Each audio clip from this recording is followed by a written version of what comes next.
بناوي خداي گەورەی میهرەبان حەمد و سەنا و سپاس و ستایش بۆ ذاتی پاکی ئەڵڵا هەزاران هەزار حەمد و سەنا و سپاس و ستایش و ئەو خودایەی کەوا هەرچی ناز و نیعمەتە لە تەرف ئەوەیە وما بكم من نعمة فمن الله براسي هرتي نعمته هرتي ناز ونعمته وعطايا حمو بخشش وعطايا أو رب العالمين يا درود ورحمة برجة بسجاني باشي بيشوامان محمد المصطفى صلى الله عليه وسلم وسريار ويا وراني وبسر شوين كوتواني تاروجي دوائي خوشويستانم سلام و رحمت و مهربانی خوای گەورە برژێ بەسەر دڵ و دەرونی هەمومان خۆشحاڵم لە بەشی سێیەم لە وانەکانی مێرولا بە خزمەت ئێوەی ئازیز و خۆشەویست گەیشتمەوە. ئێمە دەمانەوێ چەند دەرسێک و وانەیەک لە ژیان نامەی ئەو مێرولایە فێر ببین، ئەو مێرولە بچووکە، ئەو مێرولە پاک و خاوێنە، ئەو مێرولە بە هیممەتە، ئەو مێرولە بە سەبر و بە ئارامە. جا ئینشاڵڵا ئەمڕۆکەش کە بەشی کۆتایی ئەم سیلسیلە محازەرە بوو کە دەمەوێ ئینشاڵڵا چەند وانەیەکی تر لە ژیان نامەی ئەو مێرولەیەدا فێر ببین. یەکێکی تر لەو سیفەتە بەرزانەی کە مێرولە هەیتی جددیەتە. خۆشەویستانم، بەڕاستی مێرولە زۆر جددیە لە ئیشەکانی خۆی، هیچ ئیشی بە پۆخڵەوات و بەبێ سەر و بەرناکات، بەڵکو هەموو ژیانی جددیەتە، ژیانی سوعبەت و پێکەنین و هەزەلی تێدا نییە، بەڵکو ژیانی مێرولە هەر هەمووی حەدی و هیممەت و جددیەت و ئیشکردنە. سبحان الله، قەدی و تەزارێک 5-6 مێروستان لە دیارێک دابنیشن و دەست بە نوکتە و پێکەنین بکەن، بەخوای شتی وایان تێدا نییە. قەدی تا کە مێروستانێک مێرولەیەک لە بن دیوارێکی بەرسێبەری لی تپەر دابیتەوە بنووتن، شتێوەها نییە. بە حەیاتان مێروستانێکی نابینن لە بن دیوارێک دروستبی. هەرچی مێروستانە یا مردۆیان دەزولێتن، نییە تەمبەڵی سستی بێخوڵقی بێجددیەت لە ژیانیوی، بەڵکو ژیانیان هەر هەموو جددیەتە، هەموو کات ئیش و ئیش لە ژیانیاندا. بەڕاستی ئەم سیفەتەیە ئەوروپای بە پێشخستووە، ئەم سیفەتی جددیەتە ئەوەیە کە ئەوروپای بە پێشخستووە. بۆیە پێغەمبەری ئێمە عەلەیهی سەڵات وسەلام پێش 1440 سال بە ئێمە دەفەرموویتن، ئەفەرمێ ئین الله يحب إذا عمل أحدكم عملا أن يتقنه. خوا ئەو عەبدەی خۆش دەوێ، ئەو کردارەی خۆش دەوێ، ئەو کردەوەی خۆش دەوێ کەوا ئەگەر هەر کەسێکتان ئیشەکی کرد ئیشەکەی بە جددی بکاتن، بە ئیتقان بکە. ئیتقان یعنی جددیەت، جددیەت یعنی ئیتقان. جا بەڕاستی ئێمەی عالەمی ئیسلامی بەداخەوە ئێستا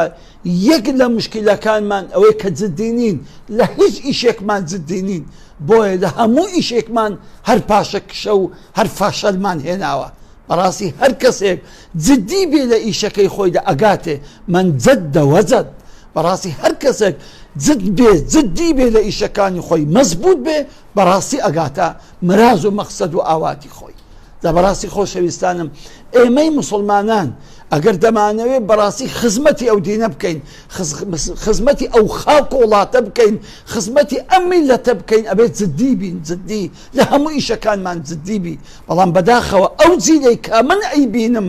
یەک لەو سیفەتانەی هەیتیە ئەسڵەن جددیەتی پێوە نییە، ئەسڵەن جددیەتی پێوە دیار نییە، لە هیچ شتێک نازانی جددیەت چییە، هەموو ئیشی بە سوعبەت و پێکەنین و قەشمەری و کاتفەوتا وەرگرتووە. جا بۆیە بەڕاستی ئەمە زەنجی خەتەرە ئازیزانم، زەنجی خەتەرە. ئەبێ بچینەوە خزمەت مێرولا، لە خزمەتی دانیشین فێرە دەستی جددیەت بین، بلەن ئەی مێرولە بەڕاستی تۆ شایستەی ئەوەی کە ئێمە دەرسوانەی جددیەت لە تو فێر بین. جا بۆیە تەماشای ژیان نامێ ئەم مێرولە بکەن، بزانە تەمبەڵی ئەزانێ، بزانە خەوتن ئەزانێ، بزانە سستی ئەزانێ، بەڵکو هەموو ژیانی جددی و جددیە. دەرسێکی تر لەو دەرسە بە قیمەتانەی کە ئێمە وەری ئەگرین لە ژیان نامەی مێروستاندا ڕازگۆییە. سبحان الله، بەڕاستی کائینێکی ڕازگۆیە، درۆ نییە لە ژیانی مێروستان درۆ نازانی و ئەو کەسەی درۆشی لەگەڵ بکە نازانی بە درۆ لەگەری بجوولێتەوە بەڕاستی لەگەری دەجوولێتەوە. ئیبن قەیمی جەوزی ڕەزا و ڕەحمەتی خوای لێبێ کتێبێکی لە یەک لە کتێبەکانی خۆیدا کە ناوی دارالمفتاح السەعادەیە لەو کتێبەیدا باسی کابرایەک دەکات دەڵێ جارێکی حەلوایەک شیرنەمەنیەکی دانابوو لە شوێنێک مێروستانێک دیتی کە مێروستانەکە دیتی یەکسەر چوو خەبەری برادەرەکانیدا کە وەرن ئەوە مەزموعەیەک شیرناتیم دیتووە پێم خۆشە بێن ئێوەش ئەو شیرناتی بخۆن و بیبینەوە شوێن و وڵات و ماڵی خۆماندا. ئەفەرمی ئیبن قەیمی جەوزی دەفەرمی چوو 4-5 مێروستانی لەگە خۆی هینا کە هاتن لە ڕێ یەکسەر کابرای یەکسەر حەلەویاتەکە شیرنەمەنیەکەی هەرگرت کە هاتن هیچ نییە گەڕان هیچ نییە ڕۆیشتن گوتی کە ئەوان ڕۆیشتن دیشان شیرنەمەنیەکەی داناوە مێروستانەکە هاتەوە دیتی ئۆ گوتی ئەوە شیرنەمەنیەکەیە چوو گەڕان خەبەری دانەوتی وەرە شیرنەمەنیەکە هاتیە دیسان جەماعەتەکە گەڕانەوە هەتا پێش ئەوی بگەنە شیرنەمەنیەکەی کابرا شیرنەمەنیەکەی هەرگرت جەماعەتەکە یەکسەر مێروستانەکەیان پارچە پارچە کرد کوشتیان دەبەرچی کە 2000 درۆیان لێ دیت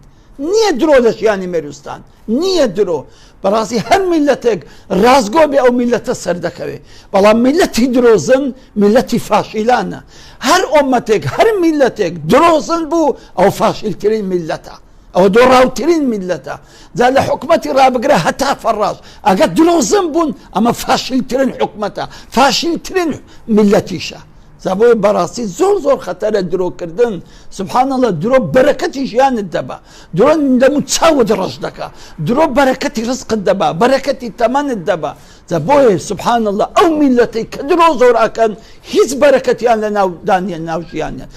ژیانیان هەموو تاریک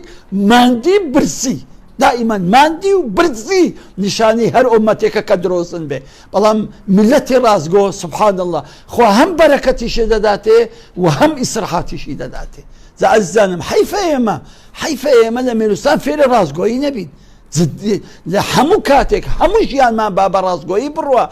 کەسێک واللهی ڕازگۆ بێ خوای گەورە موفەقی دەکا بۆیە پێغەمبەری خوا عەلەیهی سەڵات وسەلام ئەفەرمێ عەلەیکم بالصدق فإن الصدق يهدي إلى البر وإن البر يهدي إلى الجنة دەفەرمێتن دەست بگرن بە ڕازگۆیی کە ڕازگۆیی بەرەو چاکەتان ئەبا و چاکە و بەرەو بەهەشتان دەبا إياكم والكذب فإن الكذب يهدي إلى الفجور وإن الفجور يهدي إلى النار أفرمي آقاتان لخوبي دور كونوا خوب باريزن لدرو كدرو برو خراپەکاریتان دەبا و خراپەکاریش بەرەو جەهەنەمتان دەبا زائما ئەنوە ئەشکال درۆمان هەیە درۆیەکمان هەیە ناوی درۆی نیسانە ئەمە گەورەترین و کارەساتترین درۆیەکە لەو ئومەتە پەیدا بووە دیسان دێ 1000 درۆ بە یەکتری ئەکەن و بە سوعبەت 1000 درۆی دروست ئەکەن و چەندە خەڵک تووشی حادیسە و ناخۆشی و ناڕەحەتیان کردوون بەسای ئەم درۆیەدا جا بەڕاستی هەر ئۆمەتێک درۆزن بێ خێری لە نیوچەوانی نابینی بەڵام ئۆمەتێک کە ڕازگۆ بێ ئەوان نیشانێ مۆفەقی و سەرکەوتون و سەربەرزی دنیا و قیامەتە. یەکێکی تر لە دەرسەکانی کەوە لە فیر ئەبین ئەوەیە کە تەعاون و پشتیوانی یەکترە سبحان الله ژیان نامە و مەملەکەتی مێروستان هیچ ئەنانیەتی تێدا نییە کەس خۆ بە گەورە لەوی تر نازانی هەموو ئیش دەکەن زۆر تەعاون و پشتیوانی و پشتگیری یەکتری عەجایبی تێدا سبحان الله تەماشایان بکە لە هەر ئیشێک دەبینی بە هەماهەنگی بە هەر وەزی ئیشەکان ئەنجام دەدەن ئەمە سڕی سەرکەوتنی مێروستانە بزانە هەر ئۆمەتێک بەڕاستی هەر ئۆمەتێک پشتگیری یەکتر کرد ئەنانی نەبوون خۆخۆری نەبوون بەس بۆ خۆی بژی تەنها فکر لە خۆ بکاتەوە تەنها فکر لە گەورەی خۆی لە دەوڵەمەندی خۆی لە سەربەرزی خۆی لە سەرکەوتنی خۆی بکاتەوە بەڵام حیساب لەو عالەمەکەی تر دەکا ئەوە ئەنانیەتە ئەوە ئەنانیەتە کە بەس خۆت بتەوێ بژی کە بەس بە خۆت لە خۆشی دابی بەس بە خۆت لە ئەمان دابی بەس بە خۆت لە هەبوونی دابی بەس بە خۆت سەر بکەوی بەڵام خەڵکیت کە نەگەنێ ئەوە ئەنانیەتە جا بۆیە میلەتی سەرکەوتوو ئەو میلەتن کە پشتیوانی یەکتر دەکەن کە ئەنانەتیان تێدا نییە بەڵکو پشتیوانی یەکتر دەکەن مەعون و پشتیوانی یەکترن لە هەموو قەزیەکدا ئەو ئۆمەتە سەر ئەکەوێتن بەجا بۆی بەڕاستی ئەو میلەتە ئێمەش بەداخەوە هەست پێ دەکەم ئەنانیەتی زۆر لە ناو پەیدا بووە خەڵک بۆ خۆی ئەژی تەنها بۆ خۆی ئەژی تەنها فکر لە خۆی دەکاتەوە تەنها فکر لە ئارەزوەکان و لە شتەمادیەکانی خۆی دەکاتەوە خەڵک بمرێ لە برسان تەقەی سەری دێ خەڵک واوەی لابێ لە عەزاب و ناخۆشی و ناڕەحەتی فشەی پێدێ یەک فرمێسیش بۆ کەس لا ڕێژیتن یەک غەمیش لە هیچ کەسێک ناخوا من لەم یەهتەم بئەمر المسلمین فليس منا پێغەمبەر فەرمی عەلەیهی سەڵات وسەلام بەڕاستی کەسێک غەمخۆری موسڵمانان نەبێ لە ئێمە نییە عزیزانم کوا ئەمە غەمخۆری موسڵمانان کوا ئەمە غەمخۆری یەکترین کوا ئێمە لە پشتیوانی یەکتری داین بەڵکو سەر یەکتر لە قورە ڕاکەن یەکتری ئەشێنینەوە یەکتری ڕەزیل ئەکەین سمعە و شەخسیەت و کەسایەتی یەکتر تیرۆرەکەین جا بۆیە بەڕاستی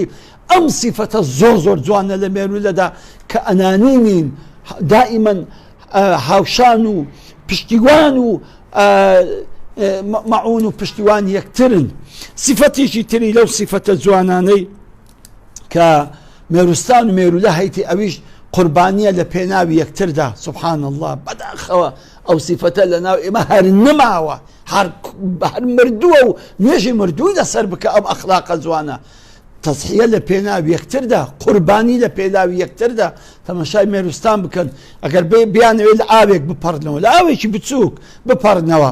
طبعا ئەوە زاری جسرێک دروست دەکەن جسرێک دروست دەکەن باقی هەموو ئەوەکانی تر بەسەر پشتی ئەو مێروستانانە دەڕوە کە جسریان دروست کردووە زۆر جاران ئاو دێ هەموو ئەو مێروستانانە دەبەکە جسرەکەیان دروست کردووە مەزموعەیەک کە دێن جسرێکە دروست دەکەونەوە دیسان باقی تر بەسەر پشتیاندا دەڕوە چەندەها چەند سەدیان چەند دەیان بیستیان سەدیان دوو سەدیان ئەمرن لە پێناوی ئەوەی کە باقی برای و خوشکەکانی تکەیان سەلامت بن ئەبە قوربانیە لە پێناوی یەکتری ئۆمەی ئیسلامی بەم سیفەتە بەسەکەت کاتێک کە قوربانیان دەدا لە پێناوی یەکتر لە پێناوی سەربەرزی یەکتر لە پێناوی خۆشبەختی یەکتر لە پێناوی ئەوەی کە هەمویان لە ئەمن و ئەمان و خۆشی و شادی و ئازادی دابژین بەڵام بەداخەوە ئێستا ئەو سیفەتە لە ناو ئێمە نماوە کەس خۆمان بە قوربانی کەس ناکەین کەس خۆمان بە قوربانی هیچ شتێک ناکەین بەڵکو خۆمان تەنها قوربانی نەفسی ئەنانی خۆمان دەکەین دا بەڕاستی ئەم سیفەتە زۆر سیفەتێکی بەرزە کە ئێمەی موسڵمانان دەبێ فێر ببین لە مێروستاندا کە ئێمە دەبێ قوربانی یەکتر بین ئەبێ لە پێناوی یەکتردا لە پێناوی خۆشگوزەرانی یەکتردا لە پێناوی ئازادیدا لە پێناوی ئەمن و ئەماندا خۆ بکەین بە قوربانی یەکتری نەک برم چاخمێ ملیان بشێ لە خۆیان کودەژین با بژین مێم ئاگرەسۆرە لە من دوورە هیچ عیلاقەم پێوە نییە ئەو ئەنانیەتە بەڕاستی ئومەتێک کە ئەنانی بوو ئومەتێک کە ئامادە نەبوو خۆی بە قوربانی میلەتی خۆی بکاتن ئەو هیچ تەمای چاکە و هیچ تەمای باشی و سەربەرزی و سەرفرازی و ئازادی لێی نەبێتن دا بۆیە بەڕاستی خەڵک ئەم سیفەتەی نەماوە ئێستا قوربانی لە پێناوی یەکتر نییە ئەم شتە یەکێکی تر لەو دەرسە گرنگانەی کەوا ئێمە فێری دەبین لە مێرولەدا ئەوەیە تەرتیبی ژیانی خۆیان سبحان الله بەڕاستی مرتبن بەڕاستی ژیانیان مرتبە جارێ تەرتیبی ئیداری ئەو ئیش و کارەی کە لە ناویانە هەموو تەقسیم کرایە مەلیکە عەسکەرەکانی دەورە و پشتی مەلیکەی ئەوانەی کە شەغالن ئیش دەکەن و لەگەر عەسکەری دیارە یعنی چار سنفن مەلیکە عسکەرەکانی کە حیمایی مەلیکە دەکەن و لەگەر مەلیکەیدا و لە خزمەت مەلیکەیدانا پاشان ئەوانەی کە ئیش دەکەن شەغالەکان و پاشان عسکەرەکان هەر یەکە ئیشی خۆی دەکاتن هەندێکیان تێدا شوانن شوان ئاینەوەکی شوانیمە حیوان حەشەرەتێکی بچووکەیە زۆر پێی دەڵێن من ئەو مێروستانە ئەو مەنانە وەکو مەڕی دەباتە دەرێ دەباتی بە گژ و جیا و بەداریان وەدەنێتن بۆ ئەوەی ئەو مەنا لە بەروبوومی ئەو دارەی دەخۆن و پاشان ئێوارێ دەیان باتەوە ناو خانەی خۆیان بۆ ئەوەی ئەو مەنانە شتێک ئیفراز دەکەن ئەو مێروستانە حەزیان لەو شتەیە سبحان الله حتى بزان کەس تەداخلی ئیشی کەس ناکە شوانەکان ئیشی شوانی خۆیان دەکەن مەلیکە ئیشی مەلیکاتی خۆی دەکە عسکەرەکان لە خزمەتی مەلیکەدان شەغالەکان ئیشی ئەو مەملەکەتە بەڕێوە دەبن و عسکەرەکانیش دیفاع و قوربانی و جانفیدای ئەو مەملەکەتەینە سبحان الله بزانە چەند جوان تەرتیب کراوە ئەوە نیشانەی سەرکەوتنە کە ئیشت بە تەرتیب بێ کە ئیشت بە تەنزیم بێ کە ئیشت بە ئیدارە بێ فەنی ئیدارە ئیشەکان کو تەوزع دەکەی هەر کەسە کە ئیشی خۆی بکە ئەمە ئیشمان هەموو تێکەرا و پێکەراوە دەزانی 100 ئیشیش دەکەین و هیچیش نازانی خۆی گەورە بەهرەکت دەداتێ لە شتێک کاکە بڕۆ احتمام بەو بەهرەی خۆتدا قیمة الإنسان ما يحسنه قیمەتی ئینسان لەو شتەیە کە دەزانی بە جوانی بیکەی بەڵام تۆ 100 ئیشان دەکەی و لە هەر سەتانی فاشینی ئەوە سەرداکەوی کاکە دەبی ئیش بە تەرتیب بێ ئیش دەبی بە تەنزیم بێ ژیانی خۆت تەنزیم کە ژیانی عائیلەی خۆت تەنزیم کە ژیانی خوێندنی خۆت ژیانی علمی خۆت ژیانی ئابووری خۆت ژیانی کۆمەڵایەتی خۆت هەموو ژیانەکانی خۆت تەرتیب کە بەڕاستی نیشانەی سەرکەوتنی تو ئەوەیە کە هەموو ژیانت بە تەرتیب و بە تەنزیم بێ ئەگەر شەریکەیەکت هەیە دەبی ئیشەکان تەوزیعکەی هەر مۆزەفێکیش ئیشی خۆی بکە ئەو مۆزەفە تەداخلی ئیشی ئەوەی نەکە ئەوەش تەداخلی ئیشی ئەو مۆزەفەی نەکە لۆ ئەوە نیشانەی سەرکەوتنی تووە بەڵام کاتێک بۆ خۆت ئیشەکان بێ مرەتەب بێ تەوزیعکردن و بەبێ ئیداری بێ فەشەل دەینی شەریکەکەشت فەشەل دەینی بەخۆشت فەشەل دەینی جا بۆیە بەڕاستی ئێستا لە تەنمەی بەشەریدا یەک شت دەخیندرێت کە ئەوەیە فەنی ئیدارەیە چۆن شەریکەیەکی بە شەریکەیەک ئیدارە پێدەدەی چۆن ڕێکخراوەک ئیدارە پێدەدەی چۆن دەتەوێت بتەوێت کەسێکی زۆر ئیداری چۆن دەتوانێت دائیرەیەک وەزارەتێک مدیر عامێک یعنی مدیریەتی عامەیەک چۆن ئەوانە بەکاردەینی بە سەرکەوتووترین شێوە تۆ بتوانانی ئیدارەی ئەم شوێنە بکەیت ئەمە فەنە دەخوێندرێ بەڵام ئێمە مێرووسانی فێرەبین ئەو فەنەیە ئێمە لە مێروو فێرئەبین کە مێروو چەند ژیانی تەرتیبە چەند ژیانی بە ئیداریە چەند ئیشەکانی هەموو تەقسیم و مرەتەبە شوانەکان دەبی ئیشی شوانی خۆیان بکەن عسکەرەکان دەبی ئیشی عسکەری خۆیان بکەن مەلیکە دەبی ئیشی مەلیکەی خۆی بکە و شەغالەکان ئەوانەی کە ئیش دەکەن ئەوانەی ئوموری مەملەکەت بەڕێوە دەبن دەبی ئەوانش ئیشی خۆیان بکەن هەر ئیشەیەک بێ کە مەلیکە پێیان بسپێرێ و لە سەریان واجب بێ کام ئیشە بکەن ئازیزانم بەڕاستی ئەمە نهێنی سەرکەوتنی ئینسانەکانە کاتێک کە ئیشی بە بەرنامە و بە تەنزیم و بە تەرتیب و بە ئیدارە بوو دەستێکی تر کە وەری بگرین لە ژیاننامەی مێرووستاندا ئەویش ئەوەیە سبحان الله یەک مووقیفی لە کاتی لێ قەوماندا یەک مووقیفی یەک ڕەئی یەک هەڵوێستی لە کاتی لێ قەوماندا سبحان الله هەر کاتێک مەملەکەتی مێرووستان کاریسەیەکی بەسەر هات مەلیکە بڕیار دەدا هەموو خڕ ببنەوە بە هەر چار سەنفیەوە بە مەلیکەوە بە عسکەرەکانی دەوری مەلیکەوە بە شەغالەکان و ئیشکەرەکانەوە و بە عسکەر و جوندیەکان و زێرەبانیەکانەوە هەموو خڕ ببنەوە هەموو خڕ ببنەوە لەبەرەوەی کاریسەی قەوما دەبێ هەموومان ئەو ئیشە بکەین هەر هەمان یەک ئیش دەکەن هەر هەمان یەک ئیش دەکەن لەو فەرزدا ئەگەر سێڵاوێک بێ ماڵەکەیان تێکدا پاش ئەوەی کە سێڵاوەکە خلاص دەبێ هەر هەموو چ دەکەن خەریکی ئەوە نەکەوە بێن ماڵەکە دروستکەنەوە نا عسکەرەکە نارێ کورە بابە وەڵاوە ئیشی من نییە ئیشی من بەس دیفاع مخۆ تااقەتم لە چێ بوداری لەسەر بەردیدانم نان عسکەرەکان و حیمایەکانی مەلیکەی ئەوانەی لە دەبرا و پشتی مەلیکەن برێ بابە وەڵا ئەمە بەس لەگەڵ مەلیکەی هاتو سۆ دەکەین لەگە مەلیکەی دێو دەچین لەگە مەلیکەی دەچینە زیان و دەگەڕێنەوە ئەمە علاقەمان پێوە نییە ئەو شەقالانە لۆ چ باشن بە ئەوانە دروستیکەن شتیەوە نییە یەک مووقیف یەک ڕەئی یەک هەڵوێست یەک ئیش سبحان الله بزانە ئەوە نیشانی سەرکەوتنە ئازیزانم یەک مووقیفت هەبی یەک هەڵوێست یەک ڕەئی دەزانی دەردی ئەو کوردەی چییە کوشندەترین دەردی ئەو کوردەی کە بە حەیاتیشی نابێتە صاحب دەولەت ئەوەیە لەسەر یەک ڕەئی کۆنابنەوە هەر یەکی ڕەیەکی هەیە هەری بابایەکە و بۆ خۆی دۆڵێک لێ دەدا و بە لەیلایەکەوە هەر دەرێتن ئەوە کێشەی کوردی ئێمەیە بەداخەوە کە هەتا ئێستا نەماتوانین یەک مووقیف دروستکەین بەغدایەک لە پارمانە ناتوانین یەک مووقیف دروستکەین هەزاران قەزای مەسیری ڕوودەدا ناتوانین یەک مووقیف بین حیفە کە کەستان قیمەتی مێروستان نازانن معلم ئەو مێروستانە دەزان یەک مووقیفی دروستکە یەک ڕەئی دروستکە یەک مەبدەئی دروستکە یەک هەڵوێستی دروستکە بەرامبەر کارەساتەکان بەرامبەر کەواریسەکان بەرامبەر ناخۆشیەکان بەرامبەر پێویستیەکانی ژیان بەڕاستی ئەوەش یانامەی مێرولەیە سوبحان الله کاتێک کە مەلیکە بڕیار دەدا کە ئێمە دەبێ ئەو ئیشە بکەین یەکەچیان ناوێری فزە بکە یا مل با بدا برێ وەڵا ئەوە ئایدی من نییە مەلیکەم خۆش بی ئەو شەقال و ئەو خزمەتکارانە و ئیشە بکەن هەمووی دەبی ئیشەکەی بکە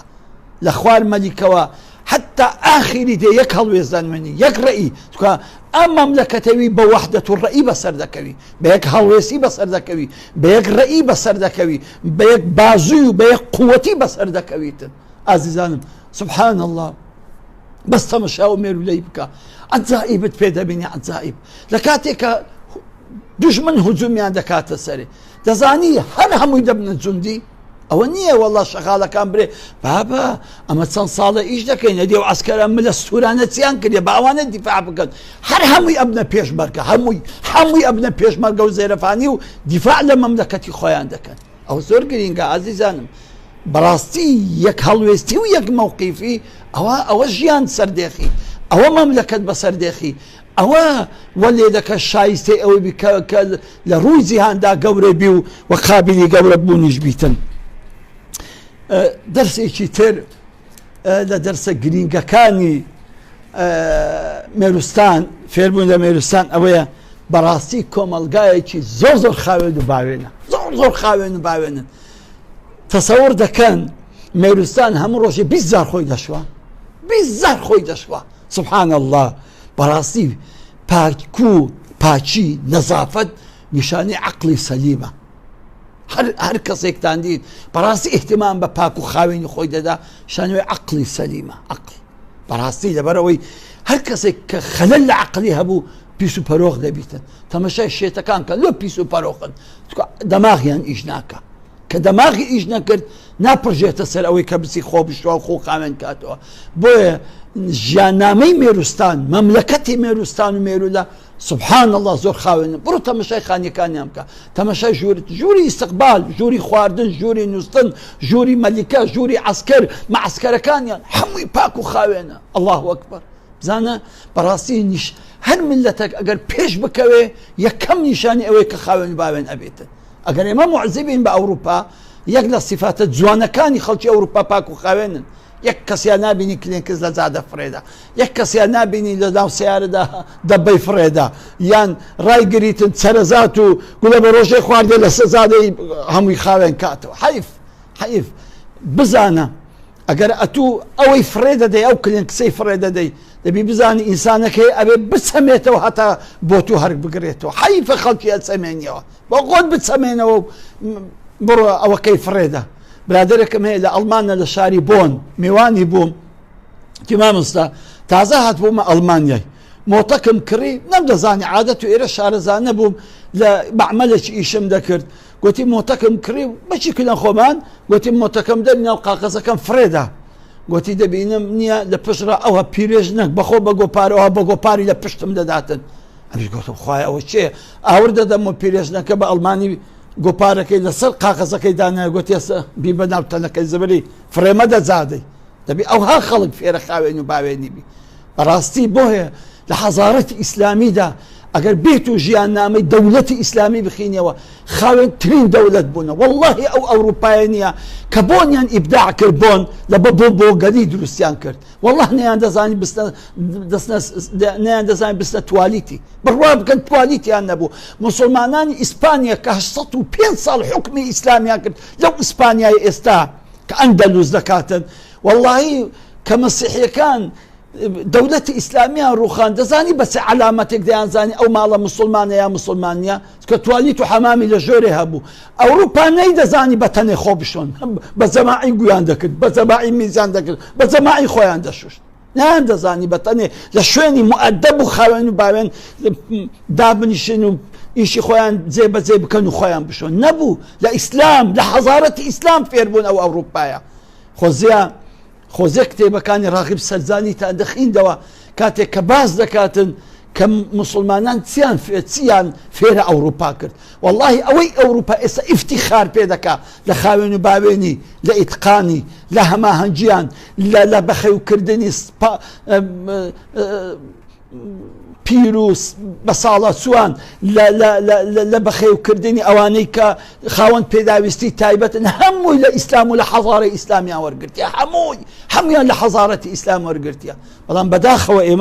ئێمە چووکە شارەزای ئیسلام نین چکە نازانانی ئیسلامە چی پێشکەشی دنیا کرد بۆیە هیچ ئاگامان لە هیچ نیە و بۆیە پێویستمانە دووبارە ئەو دەرسە لە بێروستان فێر ببینەوە و کۆمەلگایەکی خاوێن و بابێن بین کە بەڕاستە بین لە خۆت لە جدک و بەرگتدا لە ماڵێدا لە دەرەوەدا لە زادتدا لە قوتابخانەتدا لە دائیرەتدا ئەگەر خاوێن و باوێن بووی نیشانەی ڕوقی و سەربەرزی و گەورەی و عاقڵی بەڕێستانە. ئاخر شت کە باسی بکەم ئەوەیە کە مەملەکەتی مێروستان مەملەکەتی تەسبیحاتە سبحان الله هەموو تەسبیحات دەکەن ئەو مێروستانانە دیتیوە کە بەسە دار و دیوار و لە ماڵێت تایتە کورە نەکەی پێی لێ بنەی بەوەڵڵاه تەسبیحات دەکە وئین من شەیء إلا يسبح بحمده ولكن لا تفقهون تسبيحهم خواهي قولة دفرمي وإن من شيء حربتي هيا هر شيء هيك أتو دي بيني لدار وبرد وقجو جو حيوانات وميرو لو تيرو توار شاخو داخو أو بحر بفروتسيا هر هموي تسبيحاتي خواهكن هموي ذكروا يادي خواهكن ولكن لا تفقهون تسبيحهم بلان بداخوا إيه ولا تسبيحاتو لذكروا وردي وانا ناقن عزیزانم یەک لەو جاندارانەی یەک لەو مێرولانەی ئەو یەک لەو حیواناتان ئەو حەشەراتانەی کەوا ذکر و تەسبیحاتی بەردەوام دەکا مێروستانە ئەوەتە ڕۆژێکیان پێغەمبەری خوا عەلەیهی سەڵات وسەلام باسی پێغەمبەرێکی قەدیممان بۆ ئەکا دەفەرمی جارێک دانیشتە بوو مێروستانێک گەزەکی لێدا گازێکی لێدا ئەویش یەکسەر هەموو مێروستانەکانی کوشت یەکسەر خوای گەورە وحی بۆ نارد فەرمی چۆن ئومەتێک لە ناو ئەبەی کە ئەم ئومەتە تەسبیحاتی من ئەکەن کە ئەم ئومەتە یاد و ذکر و وردی من دەکەن ئازیزانم بەڕاستی هەر ئومەتێک ئەگەر ذکر و وردی کرد بزانە ئەو ئومەتە بەرەو فەلاح و سەرکەوتن ئەڕوا هەر ئومەتێک بەڕاستی ذکر و یادی خوای لەبیر کرد ئەوە بەرەو کاولی و وێرانی و فەوتان ئەڕواتن چونکە ذکر و ورد نیشانەی پاچی دڵیتیان نیشانەی بەوەفاییتیان نیشانەی مسلمانێتی و ئیمانیتیان بەڵام ئەگەر ذکر و وردت لەبیر کرد ئەگەر ئومەتێک بەڕاستی ئاگای لە خوا و لە پێغەمبەری خوا و لە مزگەوت و لە قورئان و لە فەرمودەی پێغەمبەر نەبا عەلەیهی سەڵات وسەلام بەخوای ئومەتە هیچ خێری پێوە نییە کاتێک ئومەت خێری پێوە ئەبێ کە بە دەستنوێژەوە بە زبانی بە ذکرەوە بەسە سەر کار و کاسبیەکەی کە هەموو ئیش و هەموو کار و کاسبیەکانم بە ناوی خوا دەست پێ بکەن بە بسم الله دەست پێ بکەن جا ئەمە نیشانەی سەرکەوتن و سەرفەرازی ئومەتەکەیە جا بەڕاستی ئەزەم یەک لەو دەرسە بە قیمەتانێک کە فێر بووین لە مێروستان و مێرولەدا ئەوەیە کە دائیمەن بە دەومان تەڕ بێ بە ذکر و یادی خوای گەورە خاصەتەن لەو کاتە مبارەکانەدا کە ئەوێ بەڕاستی ئێمە دائیمەن ذکر و یادی خوای گەورە زۆر بکەین بۆیە سەحابەیەک هاتە خزمەت پێغەمبەری عەلەیهی سەڵات وسەلام فەرمووی ئەوسینی یا ڕەسوڵ الله ئامۆژگاریم بکە فەرمووی با بەردەوام زبانت تەڕ بێ بە ذکری خوای گەورە طبعاً قرسترین سەواب لە ڕۆژی قیامەت ذکرە جا بۆ ئیمامی شافعی دەفەرمێ ڕەزا و ڕەحمەتی خوای لێبێ دەفەرمێ ئەوانەی کە ذکری ئەکەن بەڕاستی لە ڕۆژی قیامەتی ئەجر و پاداشی بێغایە وەردەگرن کاتێک کە دێن دەڵێن ئەی ماشەڵڵا بەڕاستیەوە ئەجر و پاداشێکی گەورەمان وەرگرتەوە ئەوزە خەڵکی کە حەسوودیان پێدەبەندێن ئەی هەوار کو ئەو پاداشەمان لە قیسدا کاتێک کە عەمەلێک بوو کردەوەیەک بوو نە مادیبوونی دەویست نە ئارەقەی دەویست نە پارەشی دەویست بەس هەر لە شوێن خۆ دانیشتی و ذکر و یادی خوای رب العالمین دەکەی بۆیە خوای گەورە تەنها بە چەند شتێک فەرمووتی ئێوە زۆر بیکەن والذاکرین الله كثيرا والذاكرات بزانم مدحی مسلمانان دەکات دەفەرمی ئەو کەسانێک کە زۆر یادی خوا ئەکەن لە پیاوان و ئەو کەسانێک کە زۆر یادی خوا ئەکەن لە ژنان جا هیوادارم ئینشاءڵڵا بەڕاستی ذکر زۆر بە فائیدەیە ئیبن قەیم جەوزی کتێبێکی هەیە ناوی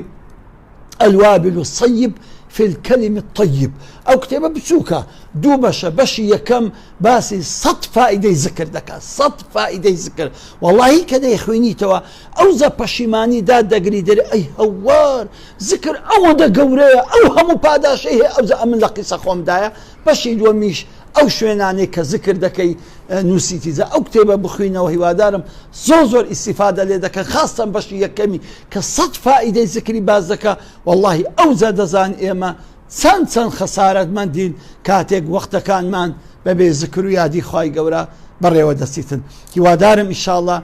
استفادتان كردبيتن لو درسواناني كإيما لا ميرو لا فيريبون بخواهي قورم سباردن هوادارم خواهي قورا طاعتو روجيو عبادت ما قبول بك وإن شاء الله هوادارم خواهي قورا شوي ليلة القدر شمان بقسمة دكاتنو تاكو ديدار بخواهي قورتان أسبيرم